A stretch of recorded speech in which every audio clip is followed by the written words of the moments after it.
Welcome in, everybody, to another edition of... Am I too close to the microphone? My voice sounds good, but I might be too close. I'm your host, Kevin. This is actually called Sad Times, and I am your host, Kevin. I'm called Kevin because it sounded good with my sister's name, according to my mother. And we thank you for joining us. For those of you who have never joined us before, welcome in. And just a quick primer on what Sad Times is.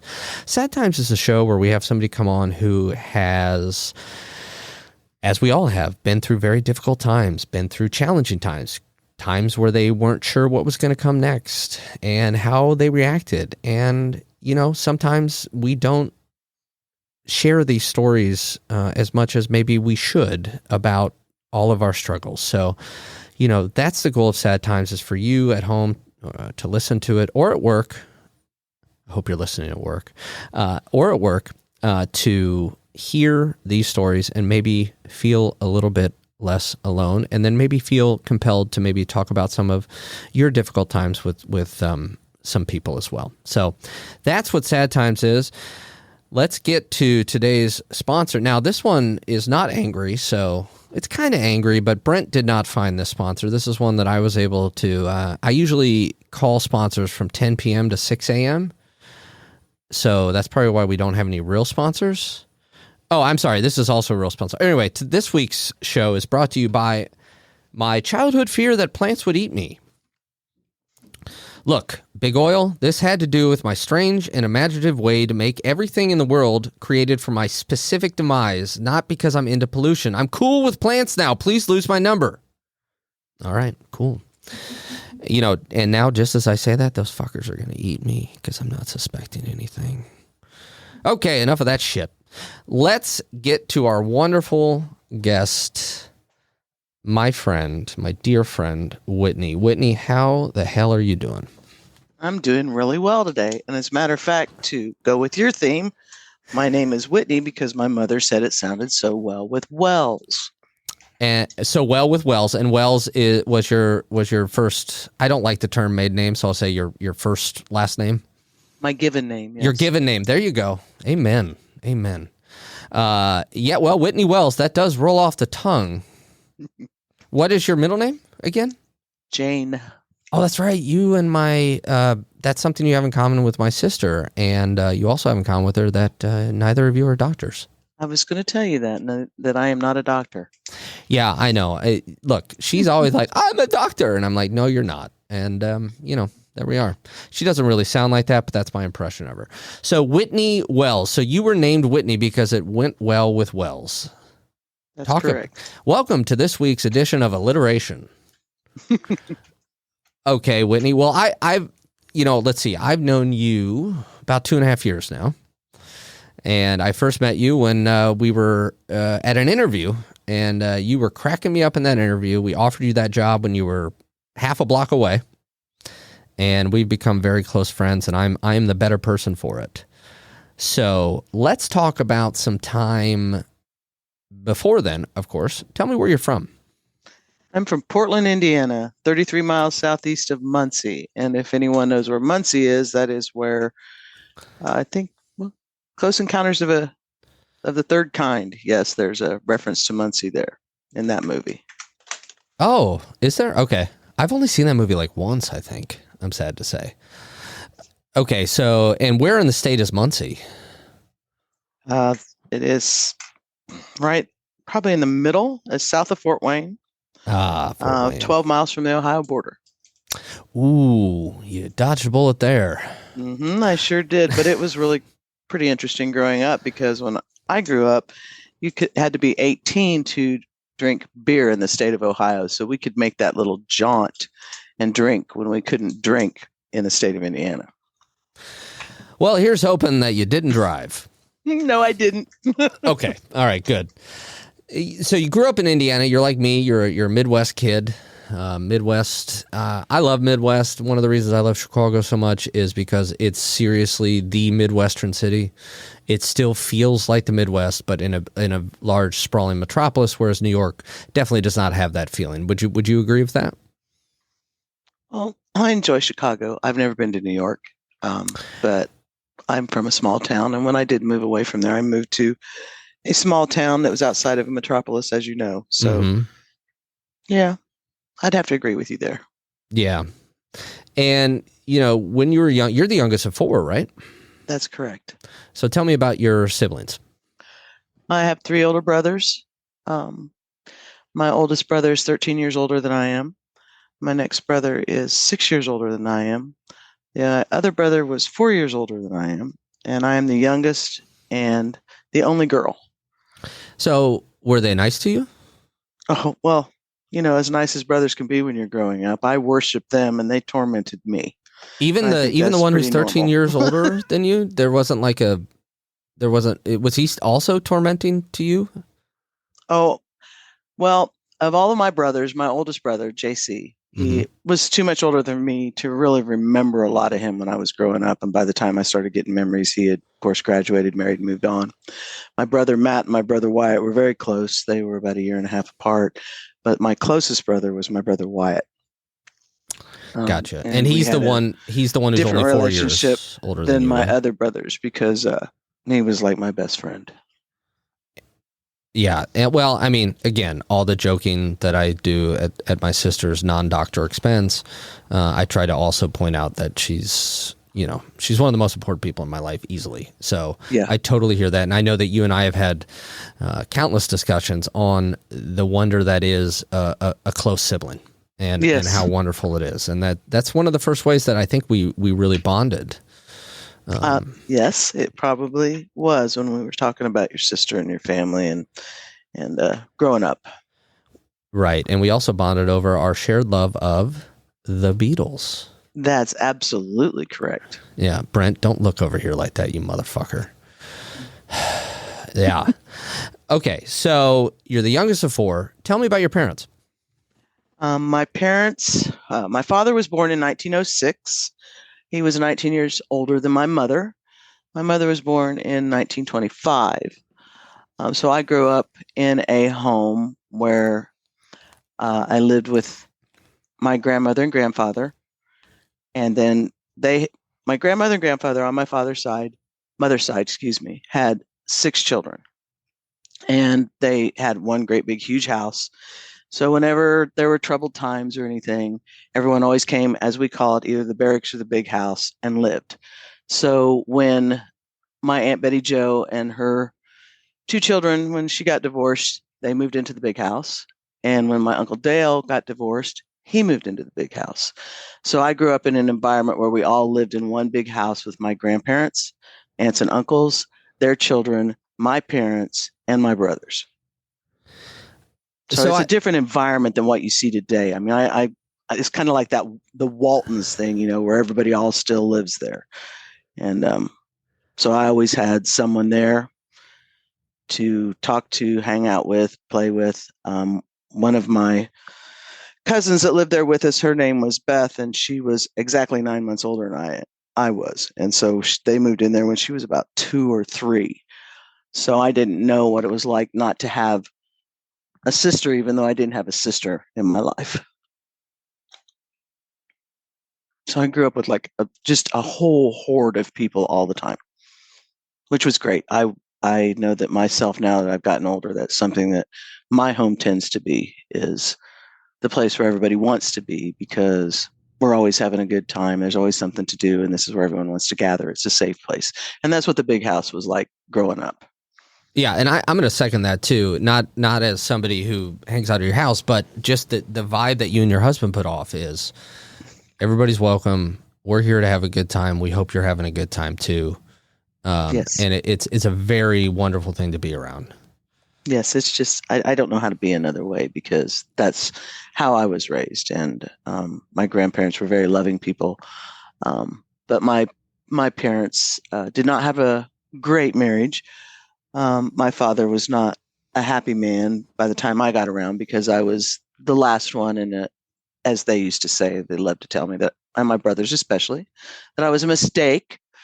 Because And there he was was 4 years like between me and my 56 brother when you were Wyatt. born?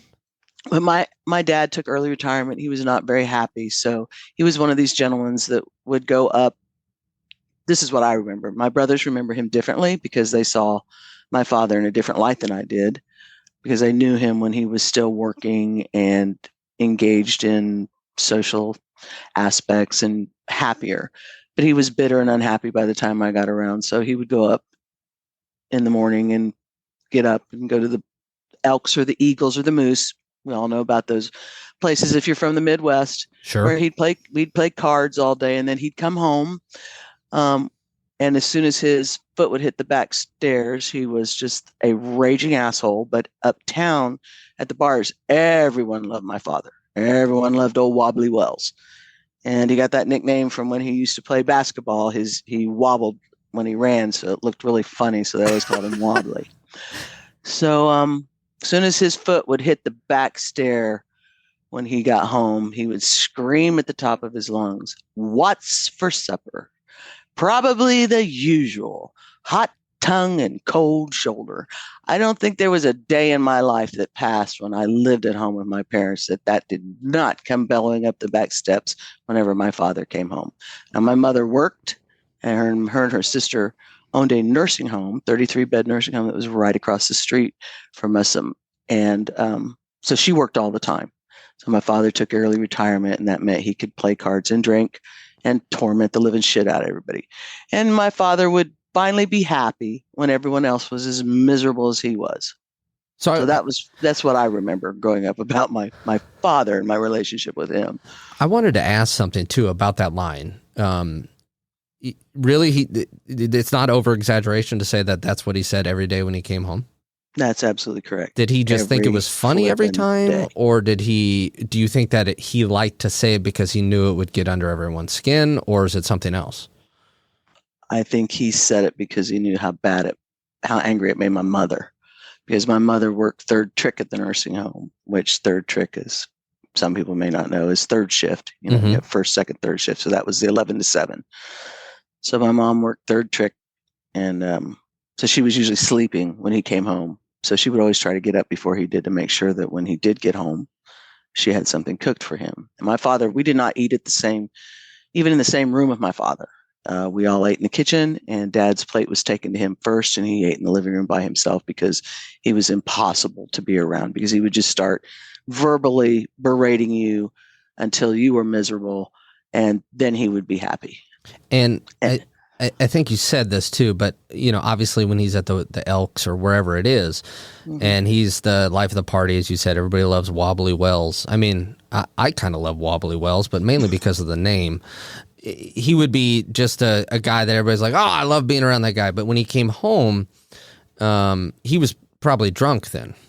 Oh yeah, he was drunk within the first hour of getting up every morning, because my father, he had his chair in the living room. His footstool was a 24-pack case of Pabst Blue Ribbon that he kept there warm, so that when he got up in the morning and cracked his first one, it wouldn't hurt his belly when he drank it. So that's why he kept it room temperature. So that was also how, when I would get ready to go to school in the morning, I was usually woken up to my father cracking the top off of a warm long neck PBR. Wow. Did you ever ask him, hey, Dad, do you think that they won a blue ribbon in 1893? Do you think they could maybe stop riding on those coattails? No. Oh, okay. I just, my dad did treat me a little different than he did my brothers. I think that's because I was a girl and they were boys, and he always wanted a little girl, and I was the last one. So he would do some things where he tried to be sweet to me sometimes. But it's few and far between. He was nicer to me when I was really little. It's what they tell me. I don't really remember. But once I got old enough, I think probably around 4th or 5th grade, when I started getting a little bit of an opinion, then I became just as much of an asshole as all the rest of his children. But he was especially hard on my brother Matthew. And that's the second oldest, right? Yes. And my oldest brother, as I said, he was 13 years older than I was. And so he moved out his senior year of high school because he couldn't stand my dad anymore. He couldn't be there. So he moved out and moved in with some friends. And I think that just meant Matt moved up the food chain, and he got to be tormented the most. And Wyatt, he did not really torment Wyatt so much. Now, Wyatt was named after him. He's named after Wobbly? Yes, my brother Wyatt's name is Warren Wyatt Wells, and my Ah, father's name is Warren Elbert Wells. And he always wanted someone named after him because when I was born, my mother wanted to name me Whitney, and he wanted to name me, are you ready? yeah. Warrenita. One more time. Let's say that again, please. Warrenita. Man, that's the other sponsor of this show is the name Warrenita, because that's fucking awesome. And you know what? I'm a little upset that your mom didn't allow that to be your name, but whatever. That's fine. That's fine. Can I call you Warrenita? Please don't. Okay, then I won't. All right. At least I asked, But thank you. Yeah. I appreciate that. I don't know if you know this. Speaking of W's, we have a data research guy here, kind of an intern. His name is Wade. He's always in here. I'm yelling things at him every once in a while. So there's another W for you. It's a very powerful letter. Thank you. Okay, so what would he say to you? So would the same thing happen with your oldest brother with your dad? Was it just kind of like everything that your brother did, he would tell him he was doing wrong? He just would not let him be type of thing? Oh, for example, you'd go in and you'd sit in the room with these like, what are you doing? Don't you have something to do? Jesus Christ. All you ever did is sit around and do nothing. Long-haired, useless fucking hippie. And you just start and just go and go and go until whatever it was till you finally are like, fuck it, I'm out of here. And you get up and leave the room. And that's why he was always so JC, like I said, I don't really remember because he left, but they argued a lot. But with Matt, it was every day in the mornings and in the evenings. He was always drag ass. That's what was his favorite thing he liked to call him. Drag ass, long haired, hippie, useless motherfucker. And he had no problem telling everybody and screaming at the top of his lungs about it. So, of course, this is also heard all over the entire home where I lived with my whole family. We lived on the upstairs, and my grandparents and my divorced aunt and uncles and their kids lived downstairs. So it was just constant. It didn't matter what you did, what you said. When I had people come and spend the night when I was growing up, which didn't happen a lot, but it did sometimes. I had specific girlfriends I hung out with a lot, and they would come over. When you would have to go to the bathroom because of the way the upstairs was set up, our bedrooms were down a long hall, and then where he sat in his chair, he could see where people came in the back door, and he could see the bathroom. So when someone would come down the hall to go to the bathroom, you would hear screaming from the other room, what the hell is that? What do you want? Who are you? Get out of my house. Never even gave you a chance to answer. It was just who he was. Even if he knew who that was? Exactly. No clue. No clue. What would your mom say to him as he's yelling this stuff? Well, remember, my mom used work third trick. So she'd go to work at about, what, 11 p.m. or so? Still sleeping because she would try to sleep. She'd come home in the morning. She'd be up. She'd spend time with her mother and her sisters and everything. So then she would, go to sleep in the early afternoon. Then she'd get up and make dinner. And then she'd try to go back to bed a little bit before she went to work. And then she worked, like I said, 11 to 7. She just stayed in the other room. Sometimes she would be, leave them kids alone or something. But pretty much she just learned to keep her mouth shut, keep her nose stuck in a book, and just leave him alone because there was nothing you could do that was going to stop. Hopefully he would just eventually fall asleep in his chair and pass out and shut up or get up and go to bed. It was just verbal abuse all the time. Did your love of reading come from your mom? Absolutely. Absolutely. My mother would go to the library once a week and she would take 2 brown grocery bags and fill them up with books. She would read them in 2 weeks and take them back every 2 weeks. What did she like? Well, of course, romance novels. My sure. mother loved steaming hot, smutty romance novels. I wonder why. Well, I think she was looking for what she thought she had and she didn't. Now, did you I tried to read my dad's books when I was a kid. Mm-hmm. And I'd be like, I don't care about helicopters 7 pages into the Tom Clancy book. Mm-hmm. Did you start by reading what your mom brought home, or how did you get into what you love to read? Oh, I went with my mom anywhere I could go when I was little. So I would go to the library with her every week. And it was really a cool place. all the kids section was like downstairs in a basement that was really cold, and it was a really, really, really old building. It's a crying shame. In my hometown, it was one of the libraries. It was built by, there was a man that had a lot of money, and he came into the state of Indiana and built several libraries, and one of them was in Portland. And had one of those old cool Coke machines to where you'd put the money in, and it had the long neck bottles in it, and you opened up a lid like kind of like a casket, and then you dragged the bottle down to this little section and put it there, put your quarter in, and you pulled it out like out of a claw. That was really cool. But I mean, I would go to the library with my mother and just spend hours, and it was also a reason, to get out of the house and get away from dad. But I also spend a lot of time with my grandparents, who were very loving individuals. And again, these are your mother's parents, obviously, That's because your dad My was so much grandmother, her older. name was Mary Ellen, but we all called her Nini. And I cannot tell you, I don't think I've ever met anyone in my life that was more loving and caring and comforting than my grandmother. So how did your grandmother react to the way that your dad behaved? Well, we were upstairs, they were downstairs. She'd just shake her head and be like, "Oh, your dad."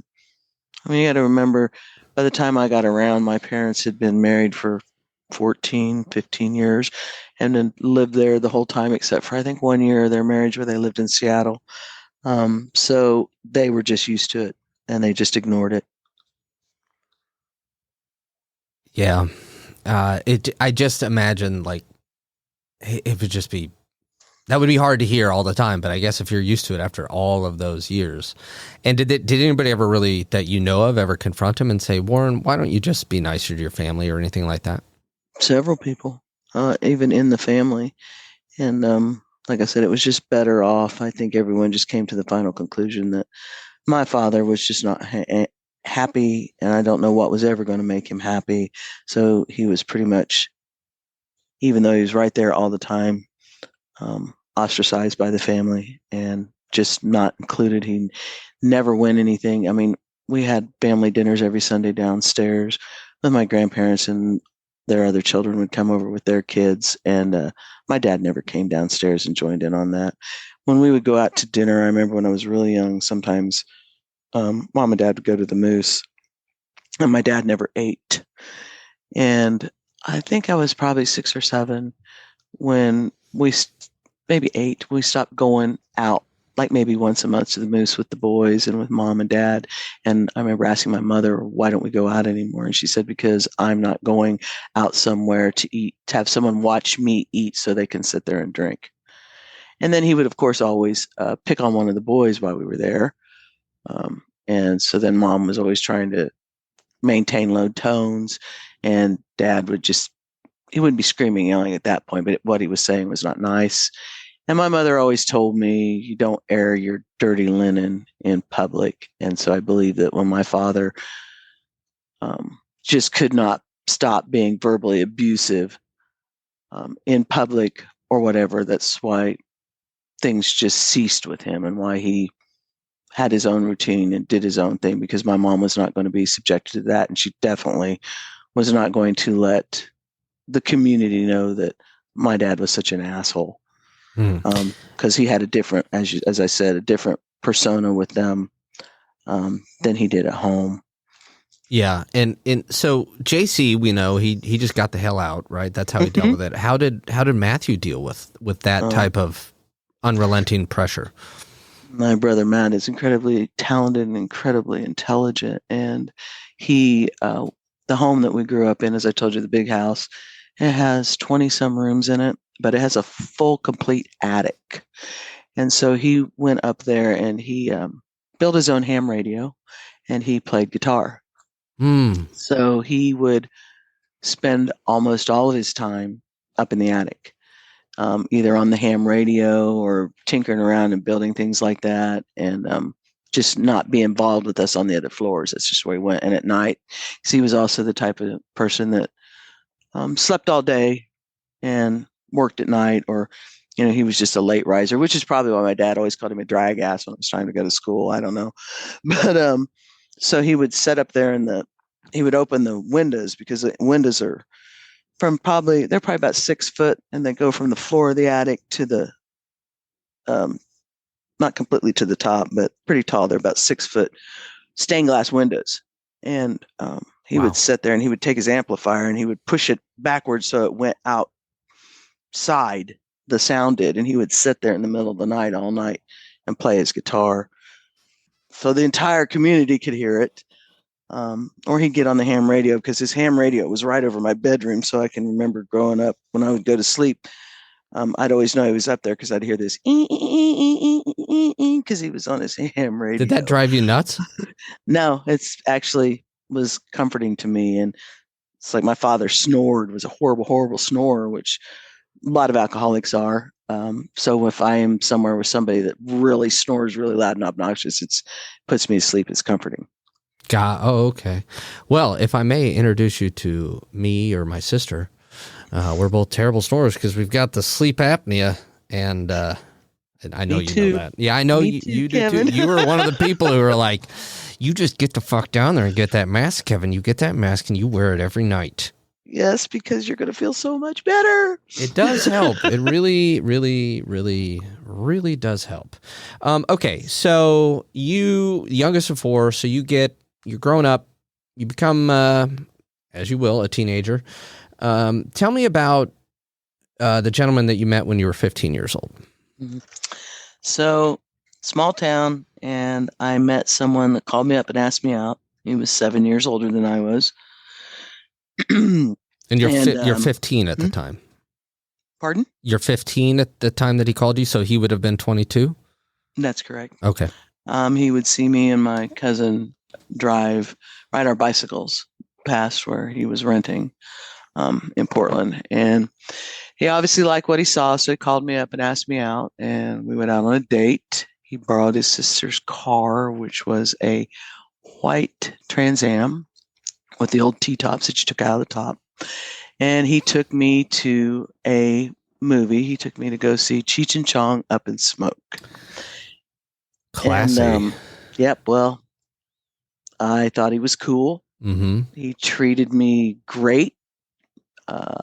Just like kind of put me up on a pedestal, and he was older and he was cool and all that stuff. So did anybody point out the age difference being an issue, especially with you being 15? No, not at all. Even I can tell you back then, I think it's not right. Don't get me wrong. I'm not trying to say that, but I think it was more acceptable than you find nowadays. Okay. And you said he was a friend of your older brothers.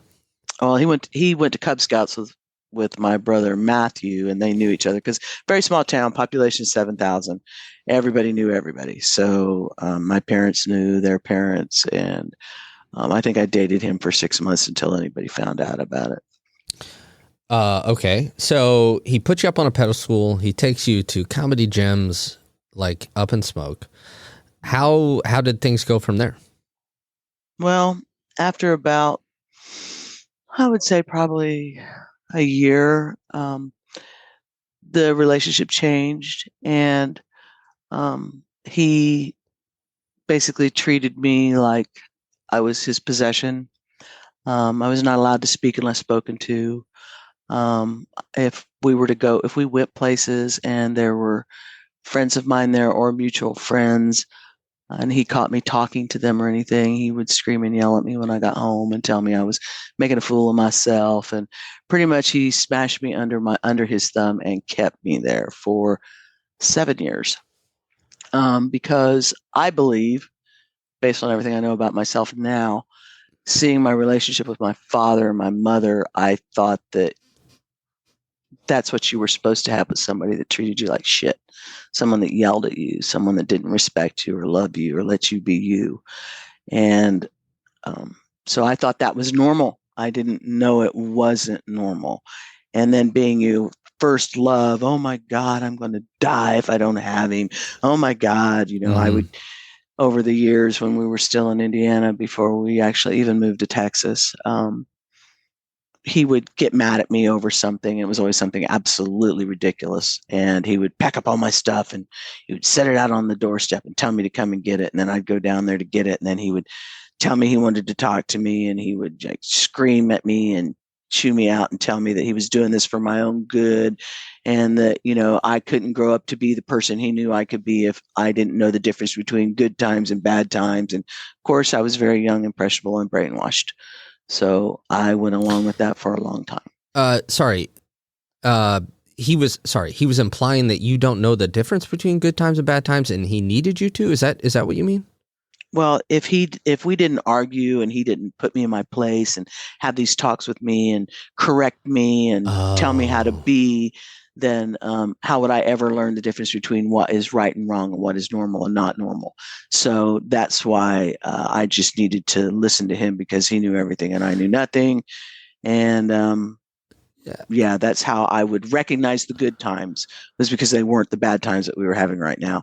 I would recognize that a woman knows her place, and her place is to do as her man tells her. He shouldn't have to ask for food or drink. She should just know that's what he needs and be monitoring what he's eating or drinking, and immediately know when to get up and wait on him and serve him.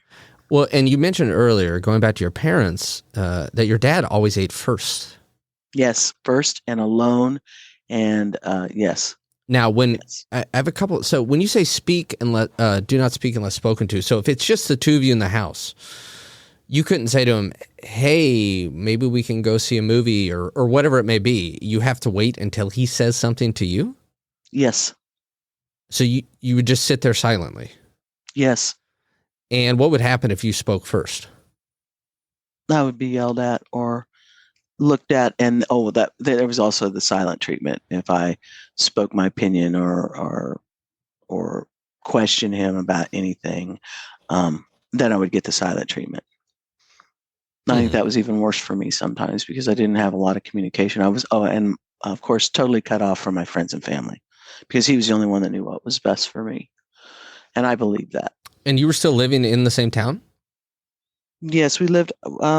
I moved in with him when I turned 16, because I loved him and he loved me, and I couldn't live without him. And my parents knew nothing, and so you get the gist. So yeah. And of course, my mother and father and everyone, they were all like, "You need to get away from him." My cousin, all my friends, "No, he loves me. You don't understand." So of course, when I was 16 and knew better than anybody else, I packed up and moved in with him.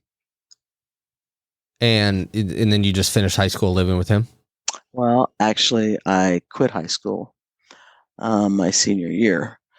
Was that because did he ask you to do that? Again, there's a lot of things I've done in my life that I look back on now, and they weren't the right choices, but they did make me who I am today.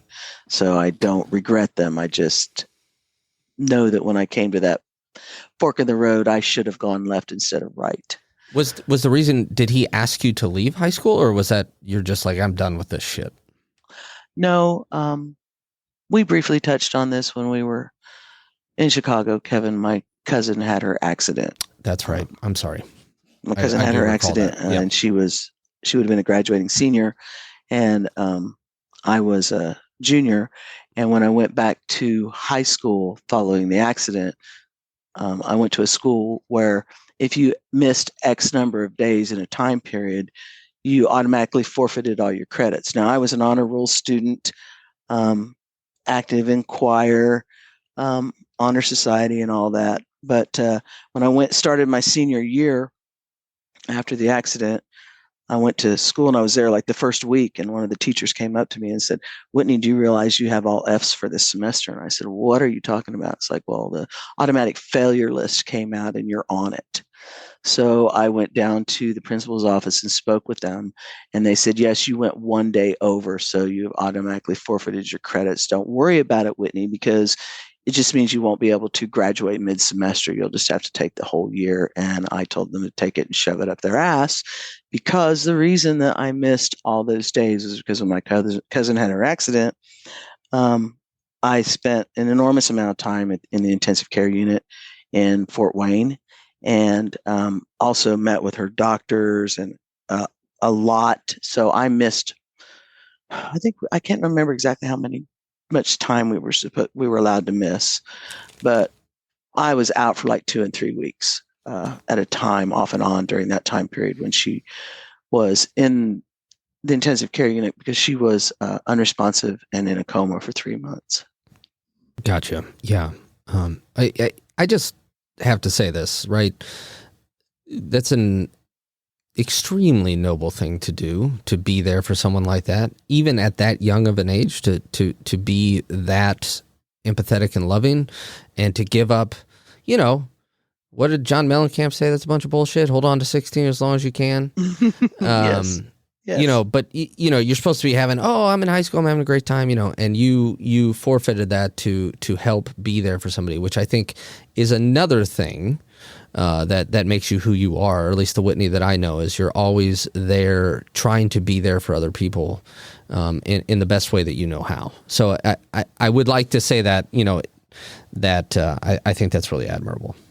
Oh, thank you. It was a lesson hard learned. Those are the best lessons. Yes, they absolutely are. And way after the lesson has taken place.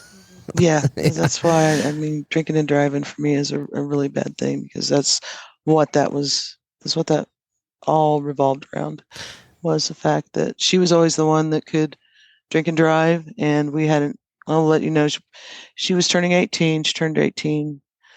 She was 9 months older than me. She's the one I told you about earlier that lived there, so she was like my sister. And we had a big birthday party for her. And she had a boyfriend that lived about 40 miles away, and he wanted to go home that night. We'd all been partying, we'd all been drinking. And she was like, oh, I can drive, because she was always the one that could drive. So they got in the car and they left. It was February. And when she came to the T in the road at the end of the country road, because she was taking back roads, she fell asleep at the wheel, and she drove straight into the telephone pole and wrapped the car completely around it like a U. And her chin went down on the steering wheel. She broke her jaw. She was thrust forward. She broke her clavicle. She broke her right femur.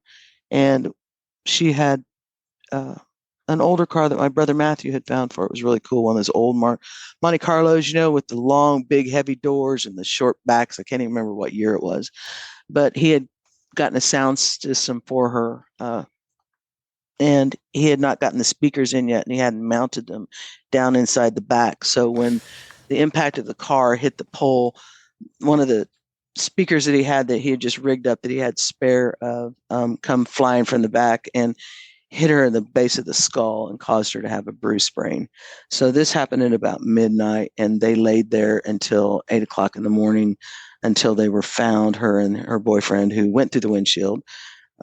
He had 50 some stitches in his head, and there was nothing wrong with him. But when they found her, and they didn't know if she was male or female until they cut the clothes off of her, because she was so engorged in blood and everything was so broken. And as I said, she was in a coma for 3 months until we got some kind of response out of her. She now lives, she's still living, and she lives in a rehab facility in Indianapolis with people of like physical and mental capabilities. Her mentality is that of a sixth grader. She's paralyzed on one side. She is not doing as well as we would all like, but it's just part of what brain damage is. So her aging and everything is escalated more than you know, someone that didn't have these difficulties. But it was very traumatic for our entire family. My brother Matthew, the people that had the party, myself, because I left because Richard called and found out I was there, and that was the boyfriend we were talking about it. And he told me I had to leave, and how dare I even go to a party without his permission. So that's why I had left. I wasn't there when she decided she wanted to leave. But it, like I said, very devastating for our entire family. I cannot imagine. Well, I'm so sorry that all of that happened, and it's just fucking horrible. But you know, you said this is one of the reasons you mentioned, like, you know, you only had to be 18 in Ohio to drink, etc. Did you do a lot of, did you and the fella do a lot of partying? Oh, hell yeah. Oh, hell yeah. Hell yeah, we all did. That's what you did in central Indiana. Sounds right. There was anything else you cruised. I'm sure you remember this in your town. Probably they did it. Everyone had the cruise street. You Mm-hmm. cruised down to one place, turned around, came back and cruised. And then there was also the parking lot that everybody sat in, everybody smoked dope, everybody did drugs, everybody drank, everyone had sex. That's pretty much what it was. Doing the cruise, doing drugs, going out in the country, having sex, going to doing the cruise again, hanging out, literally. I mean, that's what we did in small town America when I was 15, 16, 17, 18. If you were someone that thought you could get away with going to Ohio and being served for 18, more power to you. I was one of those people. I did not have a fake ID, but I could almost always get myself in and be served. Yeah, I don't want to hold on to 16 as long as I can. That sounds like a, Okay, so how long were you with this gentleman? 7 years. Okay, and how did that end? Well, we were living in Austin, Texas, because we lived together, like I said, for 7 years, and he had moved to Austin, and we're on one of those semi breakups at the time, and he convinced me to come down and visit him. And of course, then did his song and dance like he always did. Everything at time, something happened. Oh, I made such a mistake. I'm so wrong. I love you so much. I can't live without you. Blah, blah, blah. So, of course, for the probably thousandth time, I believed it, packed up all my stuff and moved to Texas. While I was there, got a job. Some people from my hometown had also all moved down there. So I had some really good friends and their brothers that were my brother's age that were also there. So I had kind of like a hometown community there in Austin. So I had people. Well, he had decided to go to work for my brother Wyatt. My brother Wyatt had a telecommunications company, and he was having a hard time getting a job. He was an electrician. So Wyatt said, okay, he can work for me. And what my brother Wyatt did was he maintained the boxes at the bottom of cell towers, which allows you to have cell phone service. And back in the day, he started when you still had those great big, huge, chunky cell phones with the huge batteries, Right. Mm-hmm. And so Wyatt basically had a business where he provided strictly labor, worked for Bell South, HughesNet, people like that, and maintained these junction boxes. So Richard went to work for him. And Wyatt and Richard happened to be in Odessa, Texas, working together. So Wyatt called me up and said, hey, I'm out here in Odessa and Richard's with me, because Wyatt had his own company. He would periodically go out with his crews. And there was also a friend of his there. I cannot remember his name, to be totally honest with you, but we always called him Captain Obby because he was so obnoxious. So we called him Captain Obby. So Captain Obby, Wyatt, and Richard were working in Midland, Odessa. So I flew up there for the weekend. And we had a good time. And the day that I was supposed to leave to fly back to Austin, Richard decided to get really drunk. So we went out to lunch. He got really drunk. We went to the movies. We went to go see Aliens. It was the first time it came out, where he continued to get drunker because he had taken liquor into the movie theater. And then it was time to take me to the airport, where we got into an argument on the way to the airport. So we are on the 8-lane interstate going to the Dallas-Fort Worth airport. We were 30 miles away from the airport, and we were running late, and he was screaming and yelling at me. And I just remember him saying, there's no pleasing you or your fucking brother. He whipped the car over, put it into park, and said, get the fuck out. Got out, took my suitcase, threw it down in the middle of the road, and pulled off. It was 6 p.m. at night, Dallas-Fort Worth, on the side of the interstate, where I stood in my high heels and my poofed up 80s hair and my suitcase, crying because my boyfriend just dumped me on the side of the road. So I stood there for a second. I looked around. I stuck my thumb out, and this guy pulled over, and he was a big old cowboy dude. His name was Johnny, and he was from Wink, Texas. Wink? Thank you. Wink. Yes. Thank you, Okay. Johnny. If you ever listen to this, he got me in the car. I was crying. He asked me what was going on. He says, I'll get you to the airport. You just hang on. So he drove as fast as he could to the airport. He walked me all the way to my gate, where right when I walked up, they said, flight so-and-so has been delayed for 45 minutes. We are now boarding. Wow. So I literally walked up and walked on, and knew at that point that there was a higher power than me, Buddha, whatever you want to call it, I don't know, don't care. A shaman, whoever it was, looked down and said, okay, enough is enough. He had to literally put your life in jeopardy, Whitney. He had to literally make you fear for your life to realize that this person is a walking, screaming asshole who cares nothing about himself, and you need to get the hell away. So that is finally where you guys that was the end of it. Well, I saw him one other time after that because I went back and we lived in a duplex. And when I went back, of course, my brother called me because he found out as soon as I got home. I don't know how he found out. I think it was probably one of my friends I talked to when I got back, and they called Wyatt and told him, and he was furious. Oh my God. He's like, I'm going to go over there. I'm going to kick his ass right now. And let me explain to you, Richard is probably like 6'2", worked out all the time, probably 225 pounds and just all muscle. And my brother Wyatt was built a lot like you, Kevin. So the opposite of that? Yeah. So, but he was not, he was just a smaller dude and didn't work out. He was just very suave individual. And I told him, he's like, I'm going to go fucking fire him. I'm going to kick his ass. And I said, no, please don't. I said, because if you go fire him and kick his ass, he will come home and I need to get out of here. So when he went back, he waited till the next day, and then he transferred Richard off of that crew onto another crew in California and stuck him out there for 6 weeks. So he gave me enough time to lease our apartment and move out before he then fired him.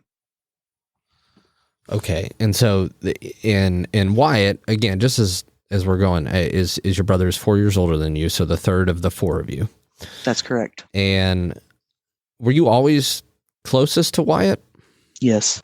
Wyatt and I am. Yes. Tell me about, Wyatt's trek, growing up in Portland. What did he do when he left Portland? Oh gosh. Well, Wyatt went to the military. Him and some friends, this is back in the day also, when if you got in trouble, you were an ornery boy, did something you shouldn't, you could get your choice of whether you went to boys' school or if you went to the military. And so my brother Wyatt got in a little trouble with some friends, and my dad happened to be friends with the judge. And so when he graduated from high school, he went to the military, and he went to the Air Force for 4 years. Okay. And then after he got out of the Air Force, he moved back home, but then he moved to Arizona. He moved around quite a bit.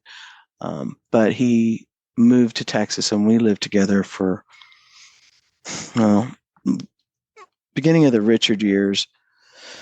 He was there a lot. And when actually Richard and I left the farmhouse that we had in a town called Farmland, Indiana, Wyatt moved into it after us. The town was called Farmland, Indiana? Yes. Well, that's on the nose. And I lived in Muncie and was working there, but Richard, that was the first time he moved to Texas when he first went. And Wyatt moved into my old farmhouse, and I moved into Muncie because I worked there. But when Wyatt started working in the telecommunications field, he was someone that just had a truck and had his own tools and was contracting with someone to do what he ended up doing as a business. And my brother Wyatt was very charismatic, very lucky individual. Just one of these people that you always wanted to be around. You're always going to have a good time.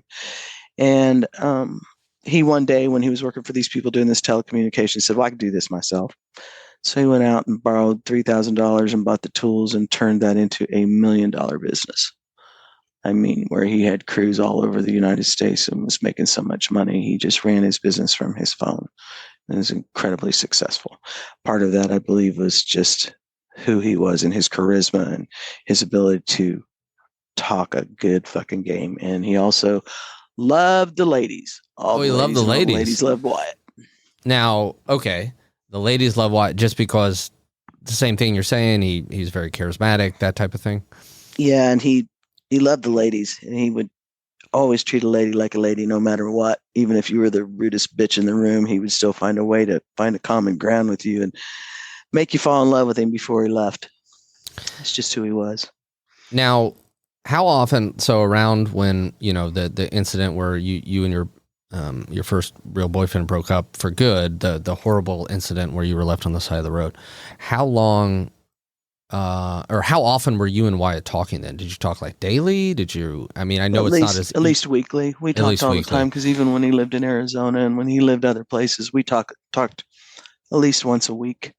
I would say at longest we would go would be 2 weeks because he was always checking on me, making sure and I was okay and knowing what I was doing and knowing what he was doing. So we just had one of those relationships out of all three of my brothers that was closer than any of the other ones. And Wyatt always wanted to know what I was doing and always wanted to make sure I was okay. And, did you and he speak a lot about kind of your upbringing, about your dad or anything like that? Well, Wyatt would tell you a different story if he were here today than what I would tell you about my father, because he was a firm believer if you don't air your dirty laundry. And so one thing that used to frustrate his wife was the fact that when anyone would bring dad up and say anything in a negative light, he was like, well, I don't remember it that way. And then he would change the subject because, once again, you don't air your dirty laundry. And he didn't want people to know that part of his life. I think he was embarrassed, ashamed. So he clearly remembered it that way, but it was the theory that we don't talk about that to people who are not family. Absolutely. If he were here today, he'd be horrified I was talking to you. Sorry about this. No, that's what I grew up with. That was how it was. We just don't talk about that stuff. I'm sure you've heard that before from possibly even other guests. Oh yes, for sure. Just don't talk about it. Of that generation, you just never ever, apparently, you never talked about this stuff. Did that lead you to you and Wyatt fighting, like the way that he saw things differently, or would not acknowledge the way that you felt about your dad? Would that lead to any sort of fights? No, because with my brothers, as I told you, I mean, I loved all my brothers and worshiped them and so badly wanted to be a boy and be a part of their circle. And they were so much older than me that I would just pretty much do anything to please them even when I was in my 20s, because I wanted a relationship with my brothers and I didn't want to do anything to jeopardize it.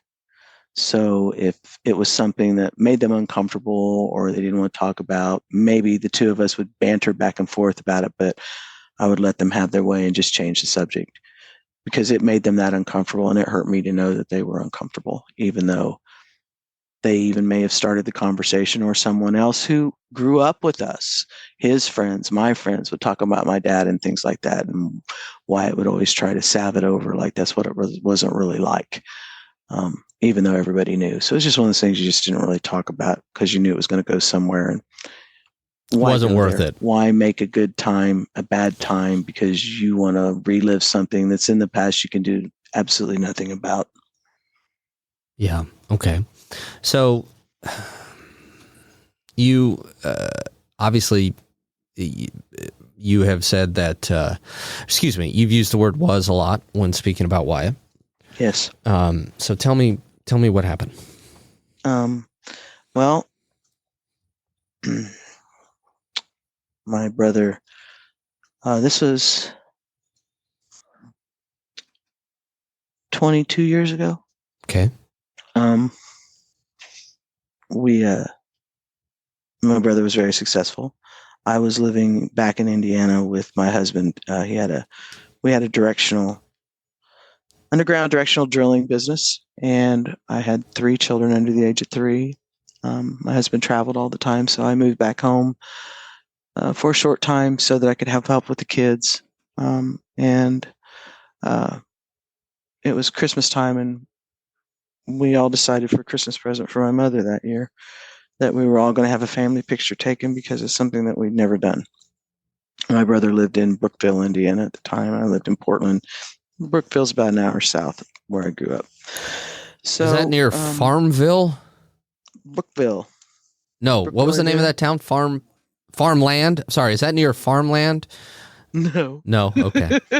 Sorry, go ahead. Brookville is outside of Cincinnati. Hey, I like Cincinnati.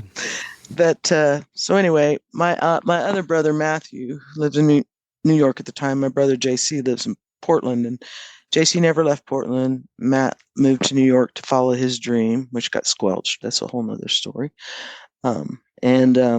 Wyatt was successful with his business, and my husband and I were trying to make a go of it. So anyway, we were going to take family pictures for my mom for Christmas. We'd never done that, so we all got together at the big house, had family pictures taken.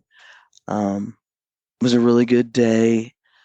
My brother Wyatt wouldn't. He was trying to be Mr. Stoic Wyatt, which is hysterical. So we were all in the same room because when you look at the big house and the way it's set up, where we were taking pictures, is like an entryway with a big staircase, and it was just really a cool place to have pictures taken. And so then after we did the family pictures, we took individual family pictures, JC and his wife and their kids, Matt and Lorenza, and myself and my family of this individual. So it was Wyatt and Yvonne, Landon and Sarah. And Wyatt was standing up there trying to be all stoic and wouldn't smile. And my brother Matt screams from the other room, "Smile, you goddamn turd burglar." And I mean, we all lost it. And he, smiled really big. It was him. It was a great picture. So anyway, we all hung out for a while. And then Wyatt also owned a home in Florida because his wife wanted a swimming pool, but he didn't want a swimming pool. So he just bought her house in Florida, had a swimming pool, because she was a teacher. And always after Christmas, they would go down for 2 or 3 months and spend time down there. So when he was getting ready to leave, last thing I said to him was, "I love you, you turd burglar." And he was like, "I love you too." 3 days later, I believe it was, I was sitting at the little house with Brad because he was still home. That's my husband. And the kids. I was reading Diane Gabaldon's Outlander, The Fiery Cross. Nice. Because I know you know. Yes. And a knock was on my door. And I got up, and it was Yvonne Wyatt's wife's one of her sisters. She's a family of about 6 or 7. I can't actually remember. And she lived there in Portland. And she came in. I said, "Hey, what's up?" And she was like, "Well, I need to tell you something." I was like, "Can you tell me what?" And she said, "I think we've lost Wyatt." And I said, "Lost Wyatt? What the fuck do you mean?" And she was like, "Well, I think we've lost him." I was like, "You need to define yourself. What the hell are you saying?" I was like, "Lost at sea?" And I can still remember saying that to her. "Lost at sea? Where the fuck is he?" Because he had this beautiful home down there. He had a fishing boat. He fished all the time. Manatees would come up to their back door where their house was and shit because it was really cool. And she's like, "No, I think he died." And I was like, "What the fuck?" I said, "You don't know? How do you know this?" And she says, "Well, I'm not sure." And I said, You came in and walked into my house and tell me that my brother is dead and you're not sure?" And I turned around. My husband was standing there. She was standing there looking like, who screwed the pooch? Because I know she felt like shit. And I went straight to the telephone and I picked it up and I called the number of the house in Florida. And my niece, Landon, answered. And I said, "Landon?" And she said, "Whitney Wyatt's gone. He died this month."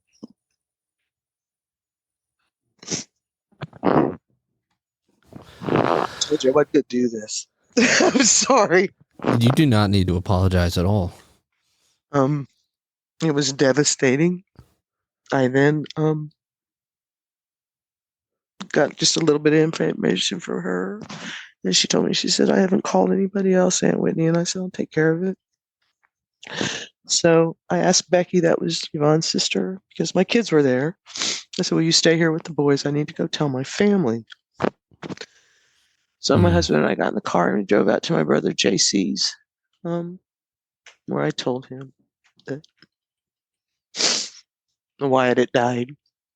Of course, trauma all over again, just like I had just witnessed, and I know I was still in shock. So, of course, he gathered up his son and his wife, and we went to the big house to tell my mom. And my Aunt Connie and my brother Matt and his wife. And my Aunt Connie was 2 years older than my mother, and they lived in the house together after their husbands had died. And Aunt Connie was downstairs. I was like, "Aunt Connie, I need to tell you something." She was like, "What?" And I was like, "We need to go upstairs." And she was like, "What's wrong?" And I said, "We need to go upstairs." Because I didn't want to do it again. I didn't want to do it twice. And we were going up the stairway, and we just got to the top of the stairs, and JC had come up the back stairs with Nancy and Andrew, and I heard my mom screaming. And I can still hear it to this day. When my brother told her that Wyatt was dead. And he had died in Florida. And since it was an unattended death, it took us, I think, like 10 or 12 days to get him home because they had to do an autopsy. Because he died at home, he died in his sleep. And so that began one of the most tragic, traumatic times in my entire life. But he had had a really good day that day because I did talk to someone who was there that day with him because he came to the funeral, and I told him I wanted him to tell me what that day was like, and he went over there, and Yvonne was doing her thank you cards from Christmas out at the pool.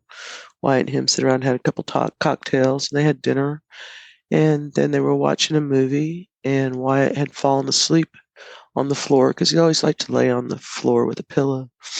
And Yvonne said that he fell asleep, and she said seemed like he was so tired, and so she put the girls to bed, and she went to bed. And then the next morning, when she got up, he had died in his sleep.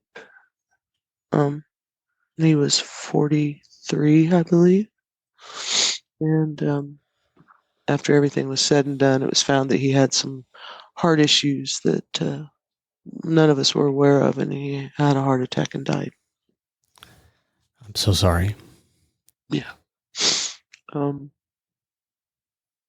I miss my brother every day. I mean, it's just horrible, right? Mm-hmm. I mean, that's not. It's very hard. It's just very hard. That's a inadequate way to describe it, but I think it's going to have to. That's what I have right now. And you said something after telling us a lot of very difficult things that this then, and I'm going to misquote you a little bit, but I think you said this kicked off one of the most traumatic periods of my life. Yes. What did you mean by that? Well, my touchstone was gone. I didn't know that at the time. But the one person that always took care of me, always loved me, never really gave me shit I didn't deserve, helped make me who I was gone in my life. And there were so many unanswered questions. And my husband, like I said, traveled on the road. So, of course, after we went through this fucking funeral from hell, because my brother also had a huge impact on the community and people that he grew up with. When we had the funeral, there were like 140 some cars in the procession because, I mean, it's like everybody came, and then no one could believe that he had passed away. But my husband had, after the funeral, my husband had to go back on the road because he was working anywhere he could to get work. And so I was left with my grieving mother, her grieving sister, my entire grieving family, the entire grieving fucking community, and my 3 children. And I had a real fucking hard time with it because I just couldn't really accept that he was gone. I got to the point where I wouldn't leave the house because every time that I would go out of the house, even if I just went outside or whatever, I would think I'd see him at the grocery store, at the gas station. No matter where I went, I just fucking constantly saw him, and I mean, I'd be calling for him. I dreamed about him constantly. I couldn't get out of it. I couldn't face reality that he was gone. And then everywhere I went, I was looking for him. And I swear to God, to this day, and I even told my husband this, and he will tell several people this when he will run into them and they've had a loss or something's going on in their life. He will tell them this story because he says that he lost his wife for an entire year because I told Brad, I think it was probably the first time he came home about a month after Wyatt had died, and he came home for a weekend, and we had gotten into an argument, and he's like, "What's wrong with you?" And I said, "What's wrong with me?" I was like, I don't even want to fucking be here anymore. I said, if it weren't for the fact that I have three little faces looking up at me, expecting me to make life okay for them every fucking day, I said, even you would not be enough for me. I would rather just crawl in that hole with him and just fucking die. I don't even want to be in a world where he is not. Because that's how much of impact it had on me and how much my brother meant to me. Now, I didn't understand at the time. I just knew that I felt like my whole world had fallen apart. And if I didn't have my boys, who, like I said, 3 under 3, expected me to take care of them every day, I don't know that if I would have been here to this day. But it got to the point where I wasn't coming out of the house. My mom was concerned. My husband was concerned. I started drinking. And I would, oh my God, I would like shotgun. You know what it is, a shotgun of beer? Oh, well, I am from the Midwest. Yeah. So, I mean, every day I was shotgunning at least a 12-pack. And I was shotgunning them because I couldn't get numb enough. It didn't matter what I did. I couldn't run away from it. So finally, I went to a doctor in my hometown and talked with her briefly. And she was like, number one, you need some fucking anti-anxiety meds. I was like, okay, whatever you say. So she gave me some, and she goes, and I said, I want you to go talk to somebody, Whitney. I was like, I don't need to, I don't need to talk to somebody. I'm not going to air my dirty linen, there's right. that in the back of my head. And I realized that there were problems. I mean, I was having some of my friends saying stuff to me. I started smoking cigarettes at that time. I'd never smoked cigarettes in my entire life until my brother Wyatt died. That's when you started smoking? I guess I didn't know that. Okay. So in your late 30s or right around when you turned 40, you started smoking? I was probably, Jacob was a year and a half. So I was like 40. Okay. Yeah. Okay. So I found a therapist and I went up there for 6 months. I was on medication, antidepressants and anti-anxiety medications. And I went up once a week for 6 months and talked to this woman. And the time before my last time I talked with her, she asked me to write a letter to my brother. If I could tell him everything I wanted to tell him or everything, So, okay, I did that little assignment. I came back and sat down and read her that letter. And she's like, she said, number one, I got through the letter and didn't cry. Number two, she said, she didn't really ever give me any feedback on any of my sessions other than giving me something, assignment or something, to do that I would do when I came back. And she looked at me and she said, Whitney, she goes, I'm going to tell you some things. She goes, I know I really haven't told you a lot. She goes, but have you ever stopped to consider that the reason that this was such a devastating blow to you, losing your brother, is he was your father. He was your father. He was your caregiver. When people lose their parents and it's really hard on them to have good, really solid relationships with their parents, that's what he was for me. And that's why I struggled so hard with his loss, because I basically lost what I considered my parental unit, my touchstone, my guiding light that, he always took care of you, always wanted to make sure you were okay. He stepped in for you when you needed to. He always supported you, even if your decision was fucking bad. And what was the last thing that my brother always said to me, whether I had to ask him for emotional help, financial help, whatever it was, the one thing my brother always said to me, is this going to make you happy? Because that's all I want, Whitney. I just want you to be happy.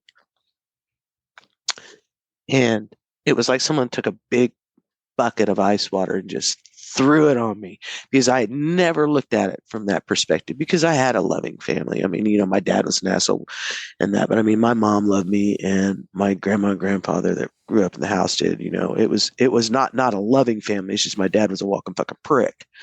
But I just had never looked at it in that vein. That is why it had such a huge impact on me. And then that day, she also looked at me and she said, Whitney, I don't think you need to come back anymore. And I didn't. And I went home and got more involved in my life, started making some plans on what I needed to do to move forward instead of sitting in my own muck and spinning in it. And that's what I did. But I will tell you that even to this day, as I said, my brother's been gone for 22 years. Every second, every minute, every hour of every day, I miss it.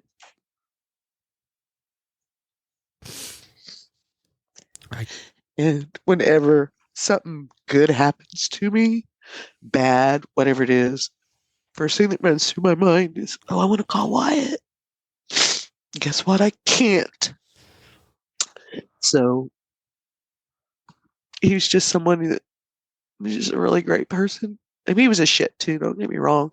I mean, we all joke and laugh, but, he was a shit sometimes, but he absolutely loved me and took care of me and helped me be a strong individual when I didn't even believe in myself. Let's say tomorrow you won the lottery. You would be like, I got to call Wyatt. Yes. And then I got to call Kevin and tell him how much money I'm going to send him. You're damn right. You're goddamn right. I'm going to be the Kevin Crispin Sad Times #1 sponsor. Oh, Brent, stop salivating. Okay. It was the last thing you said to him, I love you, you turd burglar? Yep. Yeah, it was. So, that makes me smile because, that was the last thing I said to him was that I loved him and he knew it. And when he left this world, he knew how much he meant to me. But it's hard to tell sad self that when you think your world is over because someone that you loved that much meant that much to you and helped you from the time you were born. It's just hard. Yeah.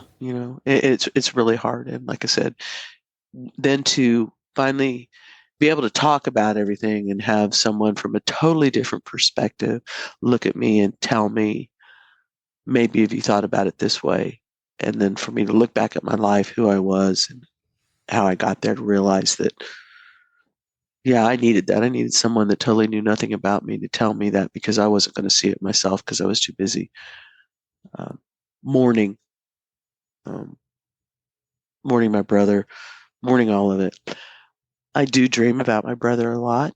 Matter of fact, and I will tell you, my sister-in-law, Yvonne, Wyatt's widow, during that time, she would call me at all hours of the night, and I would call her at all hours of the night and day whenever I had to talk.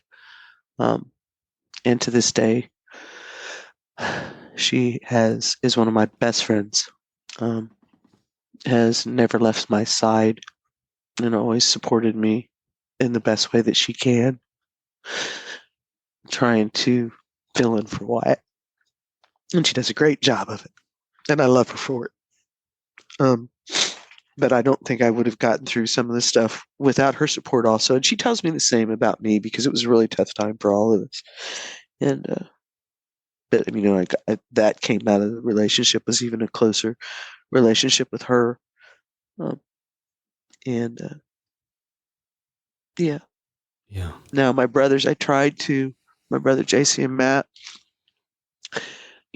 we all live far apart, but we do still try and, we stay a little bit more close in touch than we did before, but I don't think I'll ever have a relationship with either one of my brothers like I did Wyatt. It's just how it is. Yeah. And I just, I cannot thank you enough for sharing that because I know for a fact that unfortunately this is something that is very familiar to a lot of people. Yes. And, for different reasons, I've, you got to know me when we worked together and, you could tell how much my sister helped me out. And,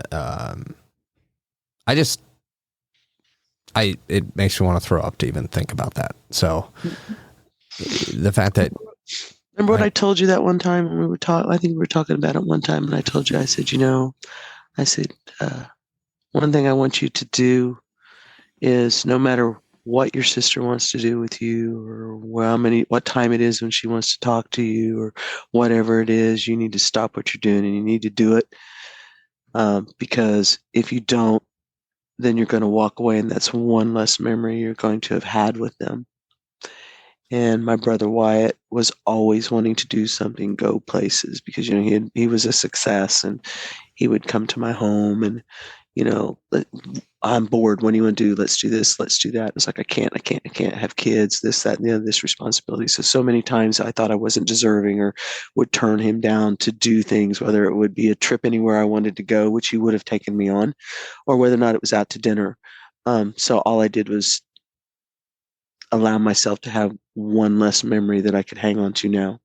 And I remember telling you one day when we were in the studio that no matter what, you always need to embrace those moments, because you'll find in the future they're what keeps that memory of that person alive, and makes the sad get pushed out, and makes the warm and fuzzy even better, because when you're missing them and things are sad, you can embrace that memory you had with them and laugh and be right back there again.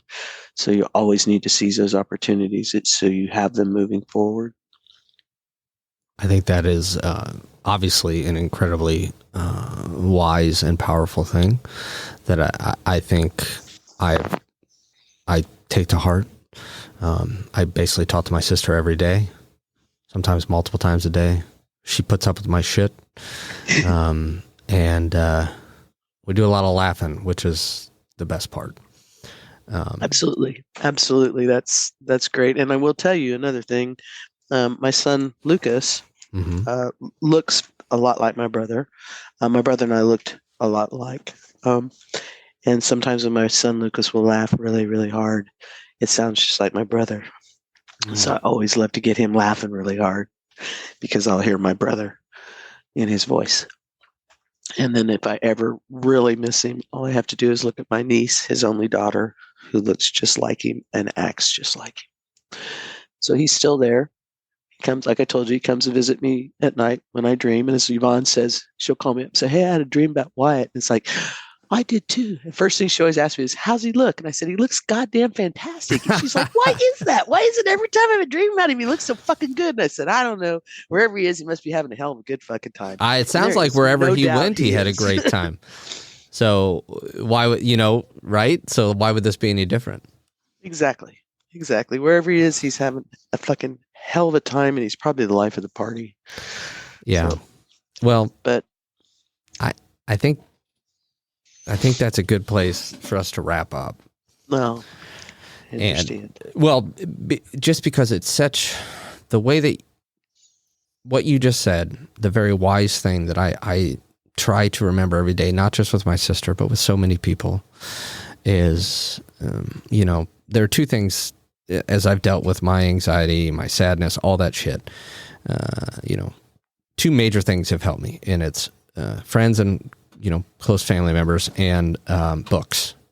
These are the two things. I used to call books my little saviors, and I try to always remember. We give people shit. I give Brent shit all the time, and a bunch of my friends. But it's like it's what makes so many things that feel unbearable when you remember those people, and you embrace those people. It's like a magic elixir. Yes, it is. Memories are great. Remember what they said in the Coneheads? Memories, I will enjoy them. Yes. Okay, so that's where we should end, right there. Before we do wrap up for good, is there anything else that you would like to say? Anything that you wanted to share that maybe you didn't get a chance to before we wrap up? Well, I hope that my story will help people if they find themselves struggling in the same situation, to know that, there are people out there that can listen to you, and maybe that person is someone that isn't your friends and family. Maybe you need to go talk to someone that has no experience with you or your family, so that they can help you through a troubled time. Asking for help, there's nothing wrong with asking for help, but a lot of us, feel that that's a weakness. It is not. We all need a little help every now and then. And I just really hope that my experience can help someone else not feel so lost. Yeah, and I know for a fact that it will. And I think what you were trying to say a moment ago is that we get by with a little help from our friends. You're damn right. You're Kevin. damn right. Whitney, I love you very much. I love you more. Oh, well, I don't know. Thank you so much for sharing your story and telling us all about everything that you told us about. So thank you very much for coming on. I really, really appreciate it. You are welcome. And I will end the show as I always do and try to say that there is always room for kindness and grace, even with ourselves.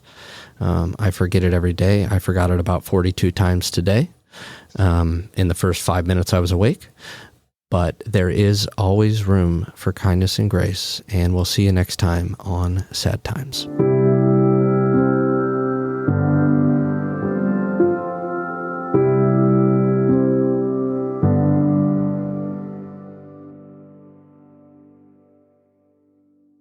You've been listening to a Fourth Hand Joint.